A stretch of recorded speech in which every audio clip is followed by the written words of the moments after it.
श्री अशोक कुमार चौधरी, पूरक पूछिए, उत्तर संलग्न है।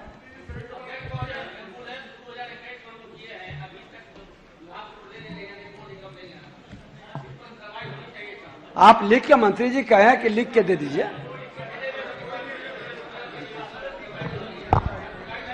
पूरक पूछिए माननीय सदस्य। क्या मंत्री महोदय, यह बात सही है कि राज्य के माननीय स्वास्थ्य मंत्री, मेडिकल कॉलेज में 50% स्टेट कोटा अंतर्गत पीजी पाठ्यक्रम के लिए अनिवार्य हड़ता राज्य अंतर्गत किसी कॉलेज में एमबीबीएस परीक्षा उत्तीर्ण नहीं, प्रश्न तो है ही, पूरक पूछिए क्या है पूरक, उत्तर नहीं मिला है। मैं स्पष्ट जवाब दिया कि ये भवन हम सब लोगों को भवन निर्माण विभाग से 2020 के अंतिम सप्ताह में मिला, लगभग 1.25 साल हुए। और इस बीच में जो कार्डियक यूनिट होता है उसमें कई बहुत ही महंगे आवश्यक उपकरणों को लगाना पड़ता है, जिसमें कैथ लैब एक बहुत ही आवश्यक व्यवस्था होती है। और कैथ लैब का स्थापना करना, उसके अनुसार वहां पर मानव बल की व्यवस्था करना, यह सब एक विशेष प्रकार का कार्य होता है। ये सामान्य हॉस्पिटल नहीं है कि सामान्य हॉस्पिटल खुल गए, अति विशिष्ट प्रकार, केवल विशिष्ट ही नहीं, ये अति विशिष्ट सेवा का अस्पताल है। और जैसा मैंने कहा है, सभी उपकरण उपलब्ध करा दिए गए हैं।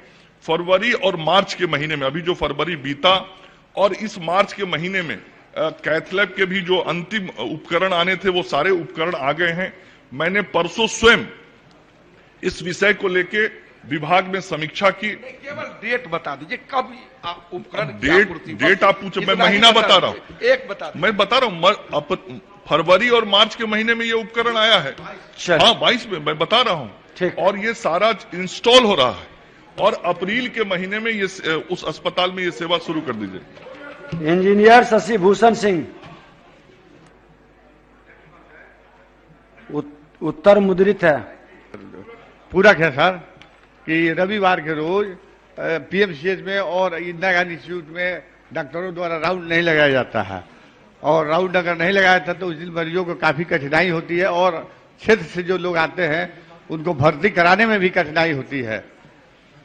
और दूसरा है सर, मंत्री से जानना चाहते हैं कि सर 55 मरीज हैं सर बर्न वार्ड में, और एक डेसर है। एक डेसर 55 मरीज को कैसे संभाल सकता है, कृपया बताने। माननीय मंत्री जी, स्वास्थ्य विभाग।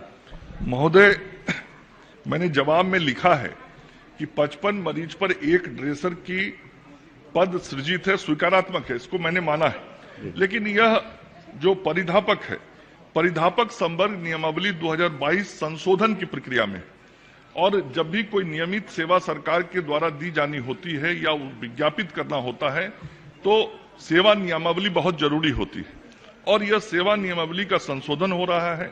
और मैंने लिखा है कि अनुमोदन के पश्चात नियमित नियुक्ति की कार्रवाई हेतु अधियाचना भेजते हुए अग्रेतर कार्रवाई अगले वित्तीय वर्ष में करा ली जाएगी। अगले वित्तीय वर्ष 5-7 दिन के बाद शुरू हो रहा है, इसीलिए मैंने अगले वित्तीय वर्ष की चर्चा की है।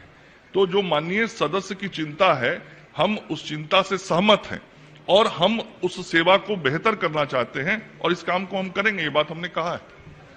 कब तक हो सकता है माननीय मंत्री? मैंने अगले वित्तीय वर्ष लिखा, इसलिए वित्तीय वर्ष लिखा कि 8 दिन के बाद वित्तीय वर्ष शुरू हो रहा है। ठीक, अब तारांकित प्रश्न लिए जाएंगे।